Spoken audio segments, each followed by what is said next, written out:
What's happening, YouTube? Let's dive right into this. This video is going to be a little bit different. What this video is going to be about, you see the title, you see the thumbnail. It's going to be about myself. It's going to be about me. It's just like an introduction. We starting over. You feel me? We starting over. It's going to be y'all getting to know me. Who am I? Where'd I come from? Why'd I start doing this? Let's dive into it. So, as many of you guys probably already know, I'm from Stockton, California. You know, Port City, Mudville. What else? There's all kinds of different nicknames for the city. You feel me?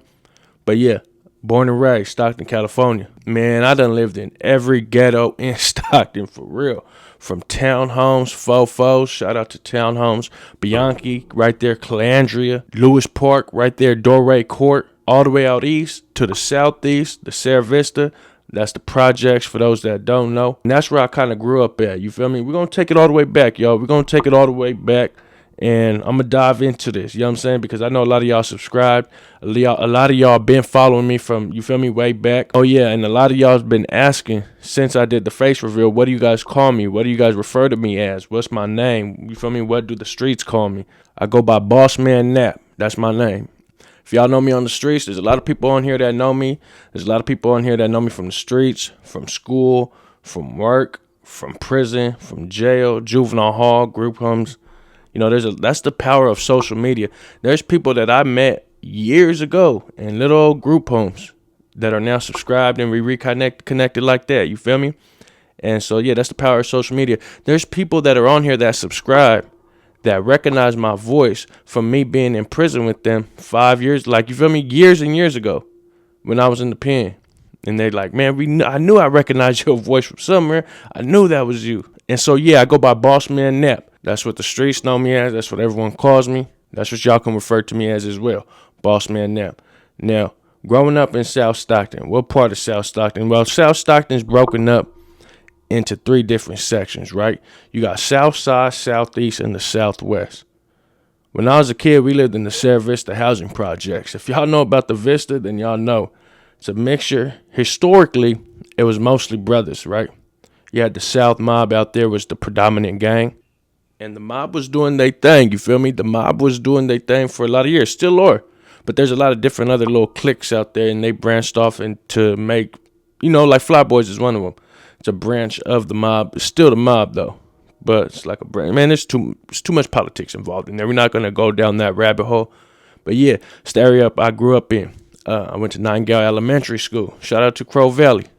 And I know a lot of you guys said that when I did the face reveal, you thought I was black because the way I talk. Well, that could probably, goes back to my Sierra Vista days, living out there in the Vista Pre. You feel me? In the Vista Pre, the Pre box. What y'all know about the Pre boxes, man? If you're from Stockton, you know about the Pre boxes. Yeah, you know, growing up, going to Edison High School and all that. It's just average, you feel me? And people ask, like, damn, you from Stockton, bro? It's crazy out there, right? Especially when I was in the pen, people talking about Stockton, how, like, dangerous it is and the city being so crazy. And especially, like, you know, being taken out of Stockton, you finally realize, like, how crazy the city actually is. And that goes for any environment, in any city, in any ghetto, in any neighborhood, right? Your hood, you don't really know how bad it is or how dangerous it is until you get taken out of that neighborhood. And, like, you feel me? If you ever been somewhere outside of your hood, outside of your city, you didn't realize, like, fuck, we grew up kind of fucked up. You know what I'm saying? We grew up kind of rough. You feel me? We grew up, you know what I'm saying? Like, goddamn, yeah. Regular motherfuckers don't grow up like that. And like I said, you don't realize it until you move. A lot of you guys on here ask, well, what's the relationship out there between the Bloods and the Crips and the Nortenos and all this and that, right? Since y'all don't have Southsiders out there. We do got Southsiders out here, don't get me wrong, but they not out here. You feel what I'm saying? They not out here fully participating in whatever they supposed to be participating in. And that's a good thing. Like I done said this plenty of times before. The Southsiders are not out here gangbanging like they once were. They finally, you feel me? Like, because if they were, bro, you know how bad it would be if they were sliding and then the homies start sliding and then it'd just be a whole big old wreck. It's just like, so it's a good thing that the Southsiders are laying low and just chilling, maybe just getting their money, taking care of their families, doing whatever there is they got to do to just survive, you feel me? And to coexist in the city like Stockton, where it's full of red. Let's talk about the Bloods and the Crips in the city and the relations with the North. Is it always all good and Gucci and Gabbana? Nah, hell no. Anyone in the city would tell you it ain't always all good. If they do, they damn lying. On the overall scheme of things, is it sometimes, most of the time, cool with the brothers and the Chicanos and the Mexicans, right? Most of the time, yeah, it's good. But then you got, scrimmages and some people sending blitz and people sending blitz back, and it goes back and forth until it dies down. People get locked up. People go to jail, prison. Some people pass away. Some people hold on to grudges that they never forget, right? Well, at the same time, they say time heals all wounds. But a lot of people don't forget, man. A lot of people still hold on to that past hatred, that past hurt, because when they see you, they remember that hurt that you caused them. You feel what I'm saying? So, like, you can become a pastor, you can become a mentor, case manager, you can change your life and try to give back to the community in the best way you could, homie, right? All that don't matter to them dudes down the block. All that good that you doing now for your neighborhood, you can be the change, the shining star, right? Setting an example, being a positive role model out here in these streets. But that shit you did 20 years ago to them dudes up the block, you think they forgot? You think they give a damn what you doing now? They ain't forgot, homie. They still tripping for real. For real. Just because they see you doing all good, like, come on, man. And that's what people got to realize, and that's what people deal with on a daily basis up in this city. Because when people see you, that hurt, that pain, that hatred, that anger, it just reignites like that. And that's just part of the territory. Something that you have to live with, something that you have to grow with. And it is what it is. You can't run from it. You can't hide from it. You got to accept it. Your past is your past, and you got to either move from it, grow from it, and whatever happens, happens. You just got to be able to move smartly. That goes on to this another topic that I want to touch on. I've seen a lot of people like to ask, how is the red on red out there in the city? And we don't get on here. We don't talk prison politics. We don't even like to talk gang stuff, right? We don't promote gang activity. We don't promote no violence in any way, shape, or form, or fashion. But when it comes to Stockton and the red on red, that's a tricky topic, homie, because you could be grown, right? And you not set tripping no more. You at one point you were set tripping because, let's face it, you're from Stockton, homie. And again, I'm using Stockton as an example, and this probably pertains to a lot of other cities in Northern California. But me being from Stockton, let's talk about Stockton. Red on red. Nortenos versus Nortenos, right? And I'm speaking about my experiences and my experiences only. Again, we don't discuss prison politics or promote anything like that. As an individual, you probably not set tripping no more, right? Because at one point, yeah, you were set tripping. Because let's face it, you're from Stockton, homie. Everyone's set trips. I don't care who you are, where you're from, what hood you're from. Either you were some way or shape or form involved in some type of set tripping at one point in time or another, and or your hood was. And you grown and you probably matured and outgrew that. You got educated, right? You maybe done a little bit of time, county, a little bit of prison time, and you grew from that. You learned from that, and you changed your ways. You learned to leave old attitudes to the past and adapt to new, more meaningful, fulfilling ideas. Well, at the same time, them dudes that you used to set trip on, homie, you think they forgot? They ain't adapt to new, more meaningful, fulfilling ideas. Them niggas still stuck in their old ways. You think they forgot? So you can go, there's a lot of Chicano events, right, in the city of Stockton. And there's a lot of raza that go from all different sides of town. And you can go to one of these events with the mindset that, you're not set tripping no more. You're a family man. You still with the business, but you ain't on that set tripping hype. That doesn't mean these other dudes are on the same page you're on. Everything could be cool. Everyone could be like, okay, yeah, no more set tripping, right? But that doesn't mean these dudes forgot what your homies did to their homies. Even though it's been 10, 15 years, they still lost a handful of people that they loved. Your side lost a handful of people that you love. And at any given moment, the whole city could just flip just like that. And this motherfucker will be on fire. I know it. You know it. Everyone knows it. And someone asked me, how do I maneuver through that? How does someone like myself maneuver through those obstacles? You just have to learn how to adapt, homie. You got to learn how to treat people with respect as an individual. Now, of course, certain hoods may not get along, right? But as an individual, as a man, how do you stand? How do you walk every single day? And I'm a firm believer in whatever energy you put out is the same energy the world's going to give back to you. You make a habit of treating people with respect, you're going to get that same respect back. And if you don't, fuck them. Straight up. You know what I'm saying? Fuck them. So why did I start doing content? Man. So I started doing content because there was a lot of, how should I say, degenerates, misinformation being pushed out there in regards to Northern California. You had these dudes from Southern California who were speaking up for their people, speaking on behalf of their people, and making these videos, making their people look like bigger than life, right?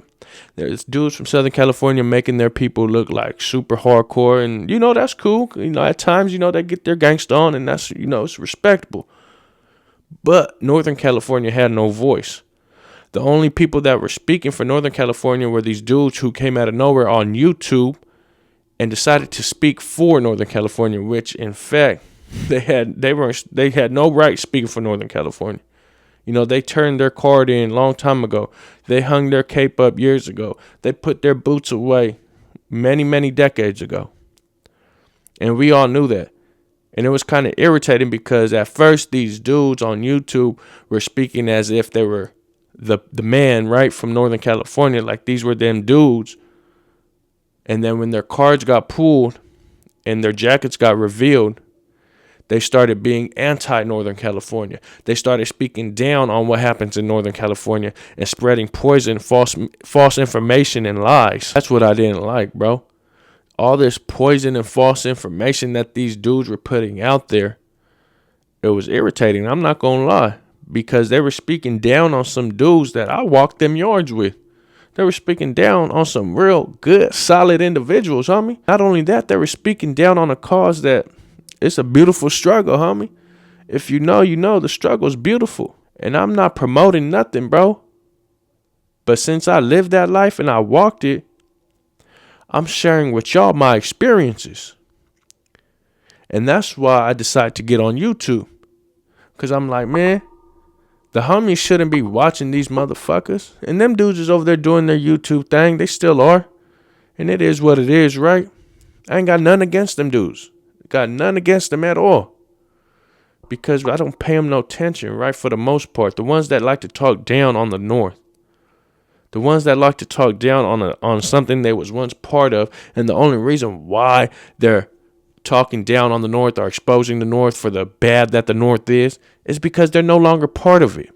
But if they were still right here, bro, they'll still be waving that flag high and proud, right? So that's why it's like, man, knock it off. It's all fucking bullshit. And that's why, I decided to get on YouTube, homie, and let the homies know, like, bro, you don't got to watch that piece of shit.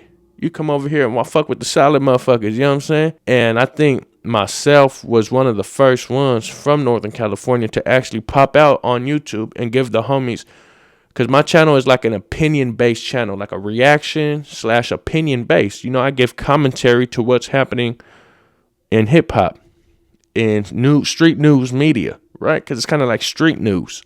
And so I give my opinion on it, give commentary on it, and you're getting my perspective of things. My perspective coming from Northern California.